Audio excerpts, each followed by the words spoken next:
আমাদের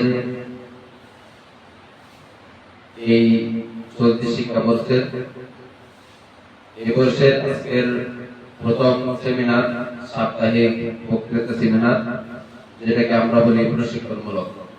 ভুল আমাদের হবে, এই ভুলগুলো যেন আমাদের ভবিষ্যতে না হয়, এই ভুলগুলোর সংশোধনের জন্য আমাদের আজকের এই আয়োজন। আমরা যেন ভবিষ্যতে এই ভুলগুলোর শিকার না হই, আমরা এই ঘাটে যেন পতিত না হই, এই জন্যই আমাদের আজকের এই আয়োজন। ভুল হবে এটা স্বাভাবিক, কিন্তু এই ভুলগুলো যদি থেকে যায় তাহলে আমাদের উন্নতি হবে না। যার যে ভুলটা ধরা পড়বে, আমরা এর পরবর্তী সপ্তাহে যখন এখানে এসে দাঁড়াবো তখন যেন সেই ভুলের শিকার আমরা না হই। যদি সেই ভুলটা যদি সেই ভুলটা যদি আমাদের থেকে যায়,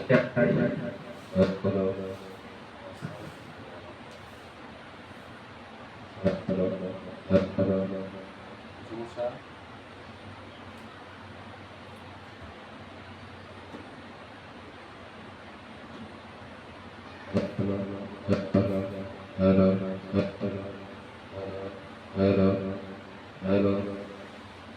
আচ্ছা থাক। তো সেই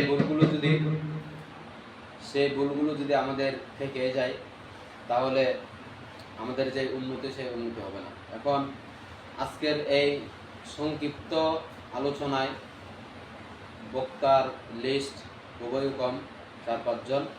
তো তাদের মধ্যে যেই ভ্রান্তিগুলো ধরা পড়ছে সেইগুলো আমি বলে দেই।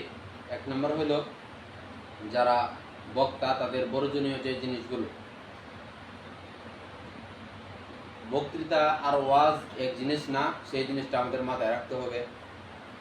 বক্তৃতার ক্ষেত্রে খুতবা লম্বা করা যাবে না, খুব সংক্ষিপ্ত আকারে আমাদেরকে খুতবা করতে হবে। 2 নম্বর যে বিষয় সেটা হলো অসমীচীন অঙ্গভঙ্গি। যেমন আমি বর্তমান কথা বলছি রোবটের মতো দাঁড়িয়ে অনেকটা, এই অসমীচীন অঙ্গভঙ্গি সেটা হতে পারবে না। 3য় যে জিনিসটা সেটা হলো আমাদের যে আলোচনাটা, সেই আলোচনার ভূমিকা প্রয়োজন। সবকিছুর ভূমিকা দরকার, আমাদের আলোচনাগুলোর ভূমিকা থাকবে। 4 নম্বর যে বিষয়টা সেটা হলো ওয়াজের যে রীতিনীতি, ওয়াজের কিছু নির্দিষ্ট রীতিনীতি আছে, বক্তৃতারও কিছু রীতিনীতি আছে। ওয়াজের রীতিনীতি যেমন আমরা বিভিন্ন সময় ওয়াজ মাহফিলে শুনি যে আমরা এই আমল করছি, বা বাদ জোহর, বাদ আসর, এটার সাথে আরো বিভিন্ন কথার সংমিশ্রণে আমরা বেশ কিছু কথা সেখানে বলি, সেটা আমাদেরকে পরিত্যাগ করতে হবে। 5 নম্বর যে বিষয়, যে বিষয়বস্তু কি সেটা বক্তৃতা শুরু করার আগেই সেটা আমাকে বলে নিতে হবে শ্রোতাদের উদ্দেশ্যে, যে আমার আজকের বিষয়বস্তু হলো এলেমের গুরুত্ব, ফজিলত, বা যার যে বিষয়বস্তু থাকে সেটা অবশ্যই বলে নিতে হবে। 6 নম্বর যে বিষয়, সেটা বলে নিলে লাভ কি, শ্রোতাগণ আগেই তারা প্রস্তুত থাকে, তারা কি শুনতে চাচ্ছে, শ্রোতাগণ আগে প্রস্তুত থাকে। যেমন বক্তৃতা বা ওয়াজ যেটা বলে সেটা অনেকটা রচনার মতো, রচনার ক্ষেত্রে কিন্তু আমাদের সূচনা থাকে, কিন্তু বক্তৃতার ক্ষেত্রে যেরকম সূচনা থাকবে সেখানে বিষয়টা উল্লেখ করা থাকবে। 6 নম্বর আয়াত হাদিস, সেটা খুব ভালোভাবে হেফজ করতে হবে, এই ক্ষেত্রে কোনো ভুল শব্দ করার সুযোগ নাই, আর হলো আয়াত ভুলে যাওয়ার কোনো সুযোগ নাই।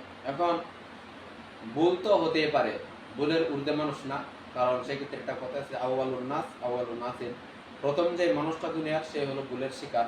তো সেই হিসাবে কোনো অংশ যদি কেউ ভুলে যায় তাহলে জনতা যারা আছে, শ্রোতা যারা আছে, তারা যাতে কোনো ক্রমেই না বুঝে যে আমি কোনো অংশ ভুলে গেছি, আমার পরবর্তী যে ধাপ সেই ধাপে আমাকে চলে যেতে হবে, এরকম ভাবে।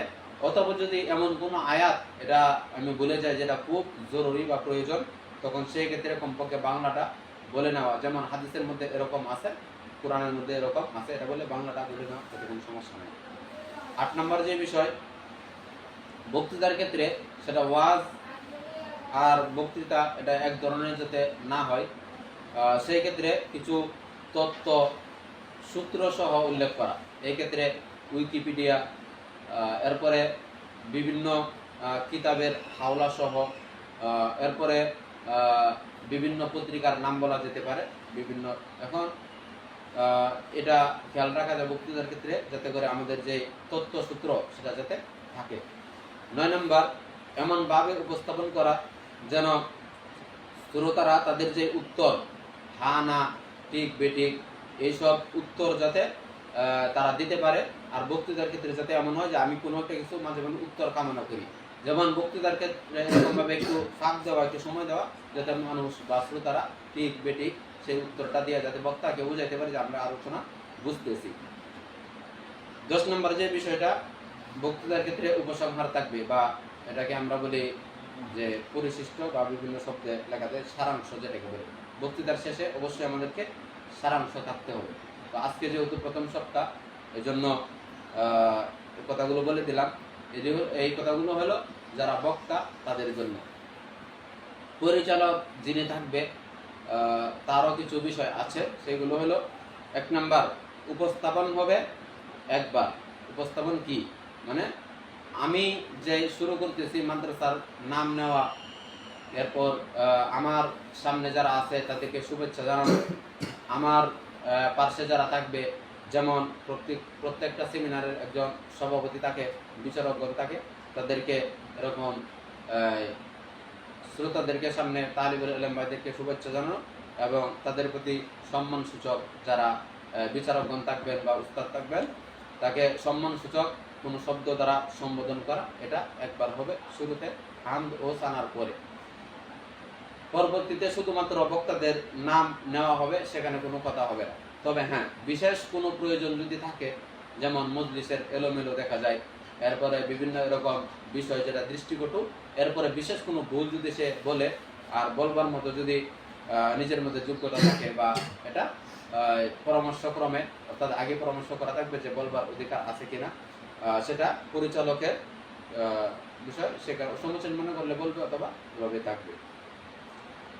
3 নম্বর হলো যে মাহফিলের ভঙ্গিতে এই জায়গায় যেমন বিশেষ কিছু শব্দ বলা হয় মাহফিলের মধ্যে, সেই মাহফিলের যে অঙ্গভঙ্গি, সেই অঙ্গভঙ্গি এবং পরিচালকের ক্ষেত্রেও সেই শব্দগুলো এখানে বলা যাবে না। যেমন বক্তার আগে যেই সব শব্দ সম্বোধন করার পরে কি করে বক্তাকে স্টেজে ওঠানো হয়, তারপর এই যেমন হযরত শব্দটা আসছে, এই হযরত শব্দটা না বলা ছাত্রবাইদের ক্ষেত্রে, যেহেতু ছাত্রই থাকে পরিচালক, এইসব শব্দ চয়নের ক্ষেত্রে খুব গুরুত্ব প্রদান করা এবং এটা খেয়াল রাখা। 4 নম্বর যে বিষয়, সময় নির্ধারণ করা। সময় অবশ্যই নির্ধারণ করা থাকবে, আর সময় নির্ধারণ করা এটা পরিচালকের কাজ। সময় পূর্বে বলে দিবে, যখন উপস্থাপন করবে তখন সমস্ত বক্তা এবং শ্রোতাদের উদ্দেশ্যে বলে দিবে যে সময় নির্ধারণ করা হয়েছে এত মিনিট। যখন যেমন 5 মিনিট সময় নির্ধারণ করা হলে, যখন 3.5 মিনিট বা 4 মিনিট হবে, তখন তাকে সতর্কীকরণ বেল দেওয়া হবে, একটা আওয়াজ দেওয়া হবে যে তোমার 4 মিনিট চলে গেছে, 1 মিনিটের মধ্যে তোমার বক্তৃতা গুছায়া কি করো, উপস্থাপন করো। এটা সে সংকেতের দ্বারা সে বুঝে নেবে, যেহেতু আগে বলে দেওয়া হবে। 5 নম্বর, যে বক্তৃতা করার পরে বক্তার উদ্দেশ্যে উৎসাহমূলক কথা বলা, সে যাতে সামনে বক্তৃতা করার জন্য উৎসাহ পায়, তার জন্য হাসাহাসি না করা।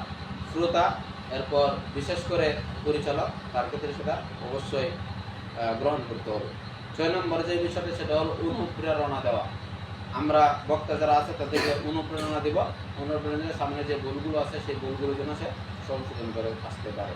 তো এই যে কথাগুলো বললাম, এই কথাগুলো আমি আসলে নিজে বক্তৃতা করার মতো তেমন অভিজ্ঞতা রাখি না, আমার দৃষ্টিতে যেইগুলো ভুল ধরা পড়লো মোটামুটি, তো সেইগুলো বললাম। এগুলো যদি খেয়াল রাখি, ইনশাল্লাহ আমাদের যে বক্তৃতা এটা অবশ্যই সামনে ভালো হবে। আল্লাহ পাক আমাদেরকে আমার